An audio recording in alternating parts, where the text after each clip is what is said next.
Hello friends, पिछला video में हमने 11वीं कक्षा के गणित में एक्सरसाइज 3.1 के प्रश्नोत्तर को कंप्लीट कर लिया था।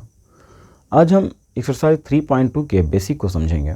इससे पहले मैं आपको एक बात बता दूं कि मैंने त्रिकोणमिति के सभी सूत्र एवं एंगल्स, जिसमें 0 डिग्री से लेकर के 360 डिग्री तक का मान निकालने की प्रक्रिया और विधि को हमने अपने वीडियोज़ में डाल रखा है। यदि आपने उन वीडियोज़ को नहीं देखा है तो आप हमारे चैनल के प्लेलिस्ट में जा कर के त्रिकोणमिति एक फाइल होगा उसमें हमने सारे मान को निकाल करके बताया है कि किस प्रकार से हम उसको सभी सूत्रों को ज्ञात कर सकते हैं और कैसे एंगल का मान ज्ञात कर सकते हैं। तो आज हम समझते हैं इसके आगे। तो स्टार्ट करते हैं। यदि आपको याद हो तो हमने सभी एंगल को 4 क्वाड्रेंट, 4 चतुर्थांशों में इसे विभाजित किया था, जिसमें एंगल हमने बताया था कि जब हम एंगल को इस प्रकार से लेकर के चलते हैं तो ये हमारा पॉजिटिव में एंगल चलता है, पॉजिटिव में इस प्रकार से, और यदि वही एंगल हम नीचे से लेकर के आते हैं तो इसे हम शो करते हैं निगेटिव में। ये हमारा होता था प्रथम चतुर्थांश, ये है फर्स्ट क्वाड्रेंट, प्रथम चतुर्थांश। ये है सेकेंड क्वाड्रेंट, द्वितीय चतुर्थांश। ये रहा थर्ड क्वाड्रेंट, तृतीय चतुर्थांश।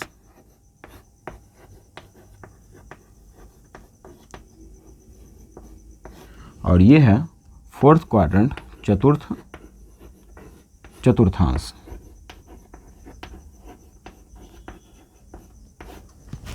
फर्स्ट क्वाड्रेंट 0 से लेकर के 90 डिग्री तक, अर्थात π/2 तक का मान होता था फर्स्ट क्वाड्रेंट में, इतना में।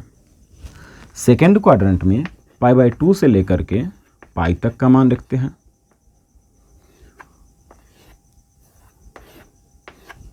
थर्ड क्वाड्रेंट π से लेकर के 3π/2, अर्थात 180 डिग्री से लेकर के 270 डिग्री तक के लिए। और चतुर्थ चतुर्थांश में 270 डिग्री अर्थात 3π/2 से लेकर के 2π तक के मान को रखा जाता था। फर्स्ट क्वाड्रेंट में ऑल पॉजिटिव होते थे, अर्थात प्रथम चतुर्थांश में साइन, कॉस, टैन, कॉट, सेक और कोसेक सब के सब प्लस में। द्वितीय चतुर्थांश में केवल साइन और कोसेक ये होते हैं प्लस में, और बाकी बात जो भी बच गए वो सब होते हैं माइनस में। तृतीय चतुर्थांश में टैन और कॉट ये होता है प्लस में, और इसके अलावे जो भी बचते हैं वो सब होता है माइनस में। ठीक उसी प्रकार चतुर्थ चतुर्थांश में कॉस और सेक ये होता है प्लस में, और बाकी बात शेष जो भी बचते हैं जैसे कि साइन, टैन, कॉट और कॉसेक ये होगा इसमें माइनस में। तो इस प्रकार से हमने इसको समझाया था। फिर अब हम समझते हैं कि 360 तक का मान तो हमने उसमें वीडियोज़ में बता रखा है। 360 से यदि आगे होता है तो हम क्या करेंगे। तो सबसे पहले हम यहाँ पे समझते हैं कि उसके लिए क्या करना होगा। कि जैसे देखिए यहाँ से यहाँ तक हो गया π/2, π, 3π/2, 2π, अर्थात एक राउंड पूरा होता है 2π। अब देखिए एक राउंड लगाने के बाद यदि हम यहाँ भी पहुँचेंगे, यदि हम मान लीजिए कि ये एंगल यदि सपोज दैट 30 डिग्री है, तो आप डायरेक्टली 30 डिग्री का मान बताओ, या 360 एक राउंड लगा दिए 2π और प्लस 30 हम करें तो भी तो हम वहीं पे रहेंगे, इसी पे। यदि मान लीजिए कि साइन 30 का मान 1/2 हो रहा है, साइन 30 का मान यदि 1/2 है, तो इसका मतलब कि यहाँ पे हम इतना पे कहें तो, या एक राउंड लगा कर के आए तो अभी तो स्थान वही होगा, अर्थात 2π + 30। हमने थीटा के रूप में 30 को लिया, तो इस स्थिति में जो मान है एक राउंड लगाने के बाद भी उतना ही होगा। या यदि आप 2 राउंड लगा लो और तब यहाँ पे पहुँचो तो भी वही होगा, 3 राउंड लगाएंगे तो भी वही होगा, अर्थात 2π हो या 4π + 30 करें या 6π + 30 करें, हर स्थिति में मान सेम आएगा। तो इसके संबंधित, इससे हम ये बात कह सकते हैं कि कि यदि इसी बात को हम लिखें तो हम लिख सकते हैं 2 पाई, और ये जो अंक ये जो मल्टीप्लाई हो रहा है, जैसे कि यहाँ पे मान लीजिए 2 है तो यहाँ पे 1 से मल्टीप्लाई करेंगे तो 2 पाई ही रहेगा। अब यदि हम 2 पाई में यहाँ पे जैसे 4 पाई है तो इसको हम चाहे लिखना तो हम लिख सकते थे 2 इंटू 2 पाई प्लस 30, इसे भी हम लिख सकते थे 3 इंटू 2 पाई प्लस 30। तो इससे संबंधित यहाँ पर देखिए इसको हम लिख सकते थे 1 इंटू 2 पाई प्लस 30। अर्थात इसी चीज़ को देखिए तो हम इतना प्रकार से लिख सकते हैं। अर्थात यदि हम लिखना चाहें तो लिख सकते हैं 2 पाई, और यहाँ पर देखिए 1 2 3 4 इस प्रकार से आ रहा है। यदि एंगल को हम इधर से लेकर चलेंगे तो प्लस में, यदि इधर से लेकर के आएंगे तो माइनस में। अर्थात इसके लिए हम लिख सकते हैं 2 पाई और 1 2 3 4 काउंटिंग है तो यहाँ पर हम इसमें लगा सकते हैं n, अर्थात 2n पाई प्लस 30 थीटा। 30 हम एंगल को लिए थे इसलिए हम लगा दिया थीटा। अर्थात यदि हम कहें तो साइन 2n पाई, 2n पाई हो गया कितना, यहाँ 1 राउंड, n के जगह पे 1 लेते हैं तो 1 राउंड, 2 लेते हैं तो 2 राउंड, 3 लेते हैं तो 3 राउंड, तो ये हमें दर्शाएगा इतना। और प्लस थीटा अर्थात जो एंगल हमारा वास्तविक में है, तो इसका मान साइन थीटा के ही बराबर होगा। साइन 30 का मान यदि इतना है तो 1 राउंड लगा करके यदि हम आते हैं तो भी उतना ही होगा, 2 राउंड लगा करके वहाँ पहुँचते हैं तो भी उतना ही होगा। उसी प्रकार यदि आप कहो कि cos 2n pi plus theta, तो सेम यही कंडीशन होगा। एंगल तो चेंज हो ही नहीं रहा है, जो एंगल थीटा पे था राउंड लगाने के बाद भी वही रहेगा, अर्थात इस पर कोई प्रभाव नहीं पड़ेगा। तो इस प्रकार से इसका भी फॉर्मूला हो जाएगा cos थीटा, सॉरी ये भी थीटा था। इसी प्रकार से tan, cot, sec, cosec सब के लिए इसी प्रकार से होगा। अब समझते हैं हम कि मान लीजिए कि हम यदि एंगल को माइनस में लेते हैं, अर्थात यदि हम एंगल को नीचे की ओर लेते हैं माइनस में थीटा, अर्थात सपोज दैट मान लीजिए कि यदि हम ले साइन माइनस थीटा तो एंगल नीचे की ओर आ रहा है, तो इस क्वाड्रेंट फोर्थ क्वाड्रेंट में नीचे एंगल आएगा तो फोर्थ क्वाड्रेंट पहुंचेगा। और हम जानते हैं कि फोर्थ क्वाड्रेंट में केवल कॉस और सेक ही पॉजिटिव होता है, बाकी बात सब निगेटिव होता है। इसलिए यदि साइन माइनस थीटा लेंगे तो फॉर्मूला होगा माइनस साइन थीटा। क्यों? क्योंकि फोर्थ क्वाड्रेंट में साइन निगेटिव होता है, इसलिए जब हम माइनस में एंगल को लेंगे तो पहुंच जाएगा फोर्थ क्वाड्रेंट में, इसलिए ये हो जाएगा निगेटिव। लेकिन इसी के जगह पे यदि हम कॉस के लिए रूप में लेते हैं कॉस माइनस थीटा, तो इस स्थिति में नीचे जाने पे कॉस फोर्थ क्वाड्रेंट में पहुंचेगा, और इसमें फोर्थ क्वाड्रेंट में कॉस पॉजिटिव होता है, इसलिए ये हो जाएगा कॉस थीटा। और इस प्रकार से जैसे हमने साइन कॉस को बताया वैसे ही आप टैन, कॉट, सेक, कोसेक को भी कर सकते हो। अर्थात केवल कॉस और सेक माइनस थीटा लेने पर पॉजिटिव होगा, बाकी बात सब निगेटिव होगा, क्योंकि फोर्थ क्वाड्रेंट में केवल कॉस और सेक ही पॉजिटिव होते हैं। देखते हैं आगे नेक्स्ट। अब यदि हम समझें कि साइन कॉस टैन कॉट के बेस इसके हम ग्राफ को हम समझने की कोशिश करते हैं। इसका ग्राफ जो होता है, इसका वेव किस प्रकार का होता है, तो मेनली हमें ज़रूरत पड़ता है, फिजिक्स में भी आपको 12th में आवश्यकता पड़ेगा साइन वेव, कॉस वेव, ये सब का। तो हम इससे पहले समझ लेते हैं कि इसमें होता क्या चीज़। जैसे कि आप साइन थीटा पे हम बात करें तो यदि ध्यान दें तो साइन में साइन 0 का मान तो आपको 0 ही होता था, साइन में 0 डिग्री का मान तो 0 ही मिलता था। वही हम पाई बाई 6 यदि कह दें अर्थात 30 डिग्री तो होता था 1/2। फिर यदि हम साइन पाई बाई 4 अर्थात 45 डिग्री लेते थे तो 1/√2 होता था। फिर पाई बाई 3 अर्थात 60 डिग्री पे इसका मान √3/2, और यदि हम पाई बाई 2 ले लें अर्थात 90 डिग्री तो मान होता था 1। अब यदि हम इस चीज़ को यदि हम ग्राफ के फॉर्म में यदि हम दिखाने की कोशिश करें तो आप इस प्रकार से इसे दिखा सकते हो कि हम एंगल को सपोज दैट कोण को हम यदि इस पर हम दिखाएं तो देखिए 0 डिग्री पे इसका मान होता है 0 ही रहता है, मान में परिवर्तन नहीं होता है। यदि यहाँ पे ओरिजिन आपका 0 0 होता है तो 0 डिग्री पे मान 0 ही रहेगा। फिर यदि हम देखें पाई बाई 6, यदि हम इस पे मान लीजिए इस पे हम कोण को दिखा रहे हैं, एंगल को, कोण, और वाई एक्सिस पे हम इसके मान को दिखाना चाहते हैं, तो देखिए 0 डिग्री पे 0 ही रहता है, वही π/6 मतलब π/6 अर्थात 30 डिग्री यदि लिया जाए, एंगल को यदि हम बढ़ाते हैं तो इसका मान थोड़ा सा बढ़ जाएगा, मतलब ऊपर की ओर जाएगा।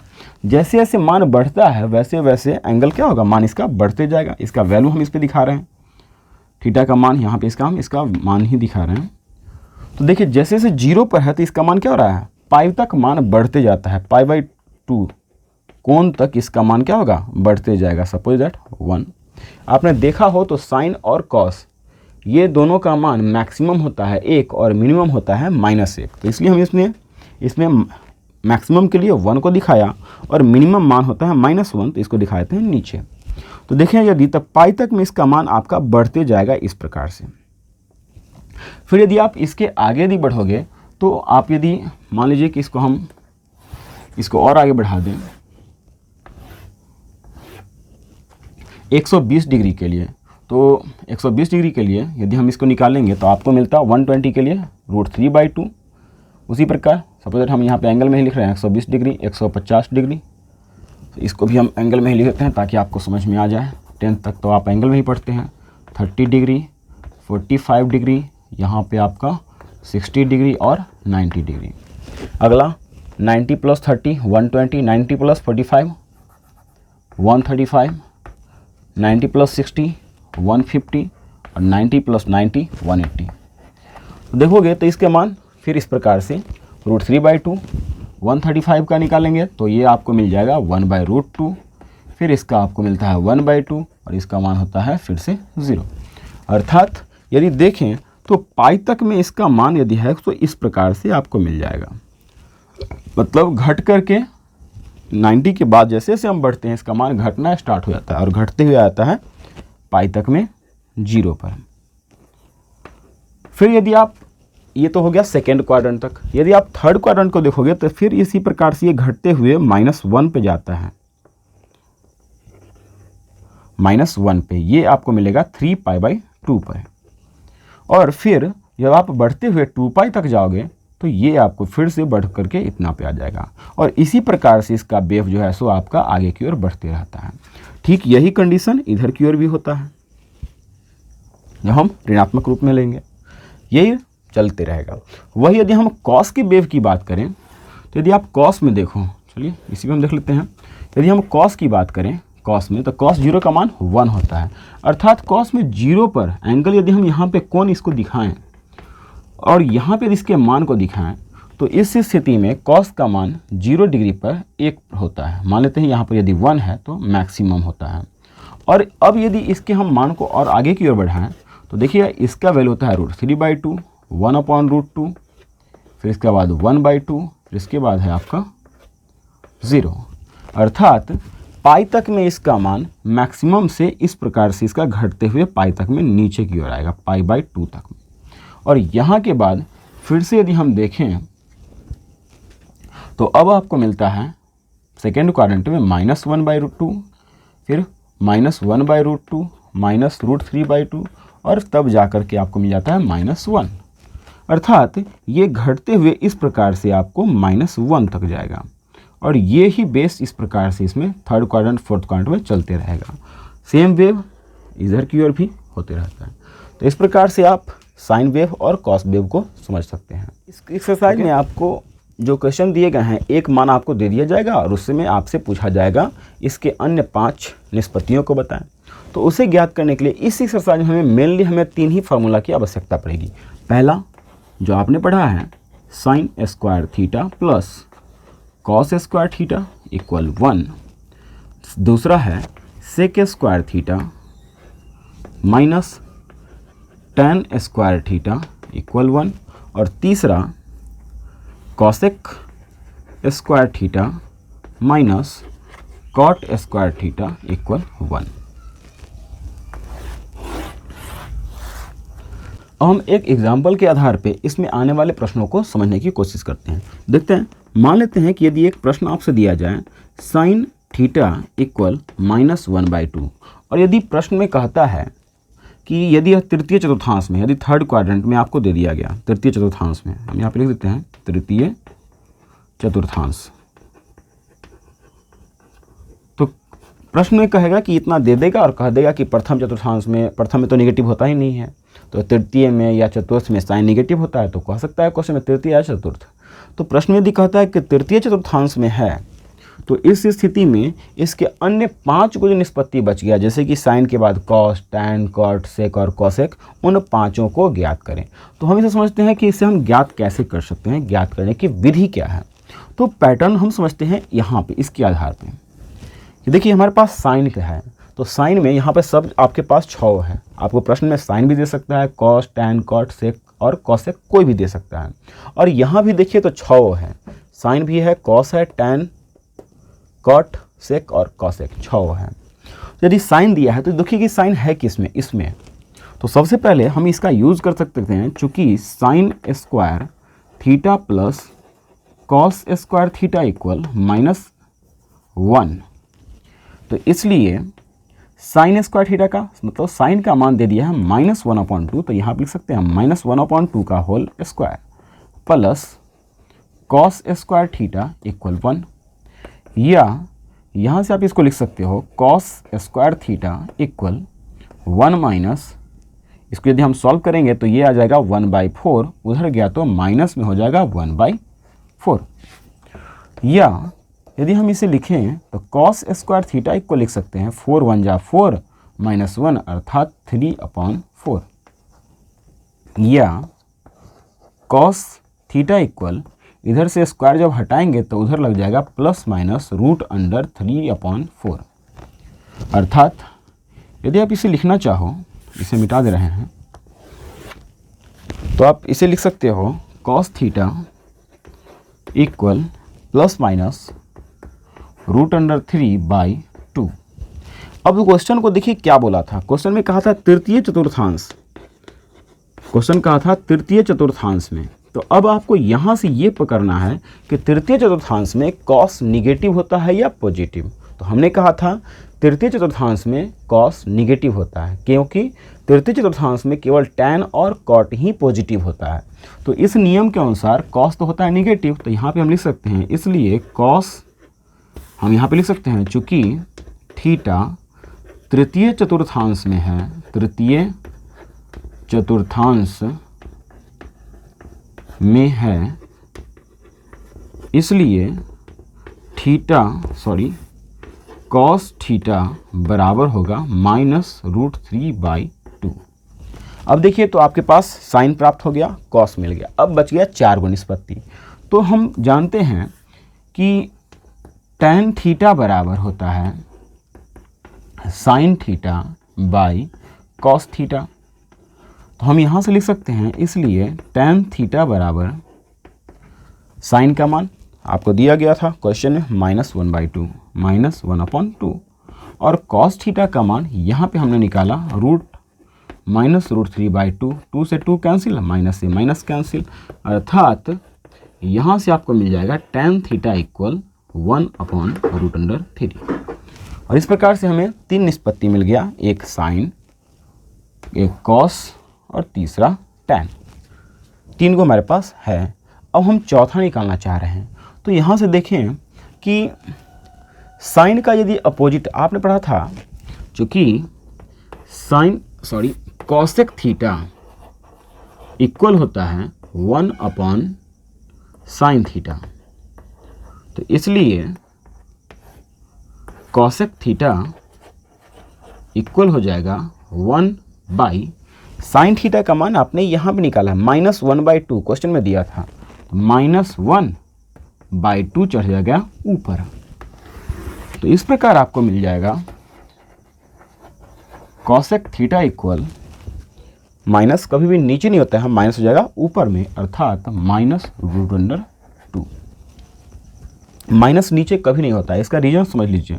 जैसे कि मान लेते हैं, हम लिखते हैं 5/-3, तो ऊपर में कुछ नहीं किया गया, इसका मतलब तो यहाँ पे प्लस है, तो हम इसे प्लस को लिख सकते हैं -5/-3, माइनस माइनस कैंसिल हो जाएगा, तो आपको मिल जाएगा -5/3, और ये मान इसके बराबर हो गया, अर्थात इसी को हमने सॉल्व किया था तो इतना आया। तो इससे आप समझ सकते हो कि माइनस कभी भी नीचे नहीं होता है, माइनस को हम ऑटोमेटिक ऊपर कर देते हैं। तो इसी सिद्धांत पे हमने इसको, इस माइनस को जो नीचे था इसको हमने कर दिया ऊपर में। तो आपके पास 4 निष्पत्ति हो गया। फिर आपने पढ़ा था पुनः सेक थीटा इक्वल होता है 1/cos थीटा। तो इसलिए आपको यहाँ भी मिल जाएगा sec theta equal 1/cos theta का मान यहाँ पे है, सॉरी ये आपने निकाला है, ये है cos थीटा का मान कितना है -√3/2। तो यहाँ पे हम लिख सकते हैं -√3/2 चला गया ऊपर में, तो हमें मिल जाएगा सेक थीटा इक्वल -2/√3 तथा लास्ट में बच गया कॉट थीटा।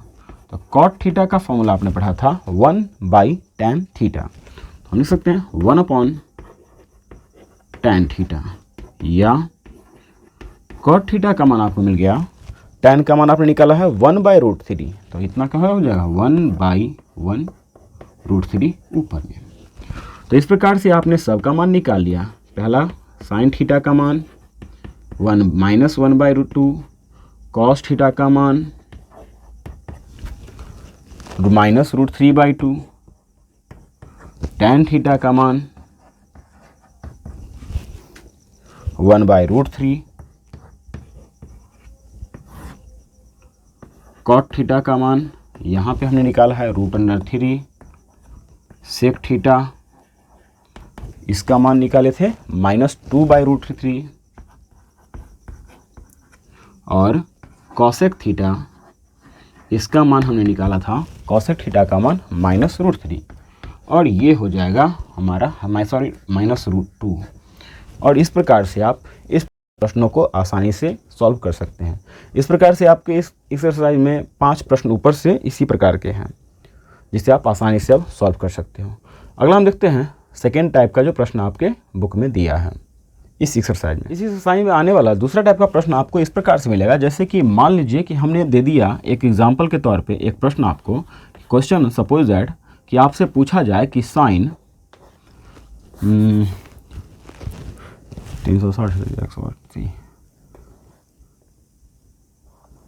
1110 डिग्री का मान बताइए। इस टाइप का 1110 डिग्री का मान बताइए क्या होगा। तो हमने अभी कहा था कि आपको क्या करना है, 1110 या इसी को रेडियन में यदि कहना चाहें तो इसी प्रश्न को आप कह सकते हो साइन रेडियन में कन्वर्ट करने के लिए हमने बताया था कि 1110 है तो π/180 से इसमें गुना कर दीजिए, तो 0 से 0 कैंसिल, अब ये कटने वाला है नहीं, तो 111 π/में हो गया 18। इस प्रकार से आप इसे लिख सकते हो रेडियन में। इसके जगह पे इतना हो सकता था, हमने अभी डिग्री में लिया है, डिग्री में समझते हैं। आपको पिछला एक्सरसाइज में हमने बता दिया था डिग्री को रेडियन में और रेडियन को डिग्री में कन्वर्ट करना।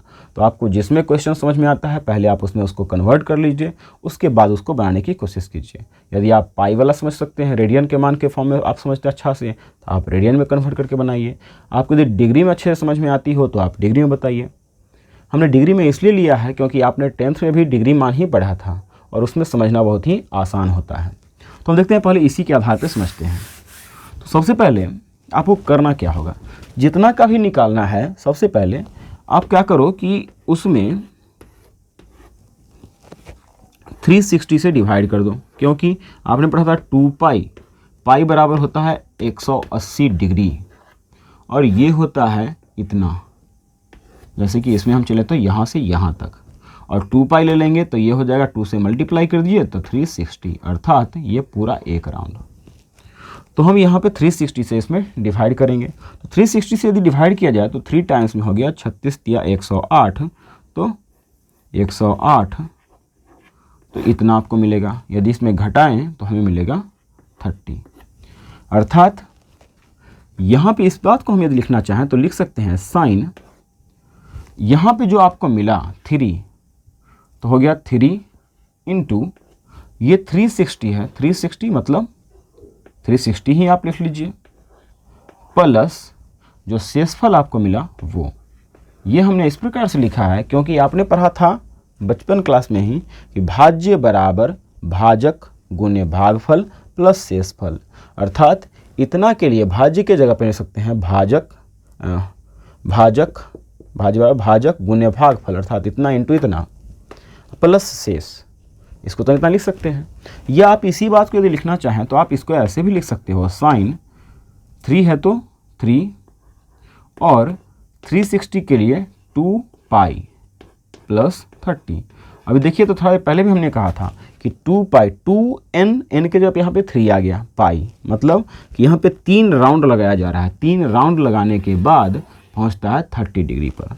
अर्थात हमने अभी कहा था थोड़ा देर पहले, जब हम आज का वीडियो जब हम स्टार्ट किए थे उसी समय में, कि sign 2n pi plus theta यदि हो तो इसका मान साइन थीटा के ही बराबर होता है, क्योंकि एंगल यदि यहाँ पर है तो आप कितना बार भी आप राउंड लगा करके आओ, और यदि यहाँ पहुँचते हो तो जो एंगल इसके लिए इतना के लिए है उतना ही होगा राउंड लगाने के बाद भी, एंगल बदलेगा नहीं।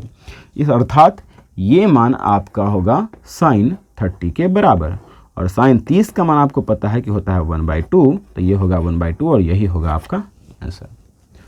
तो इस प्रकार से इस एक्सरसाइज में आपको 2 टाइप के प्रश्न हैं और दोनों टाइप का हमने एक एग्जाम्पल लेकर के आपको समझाया।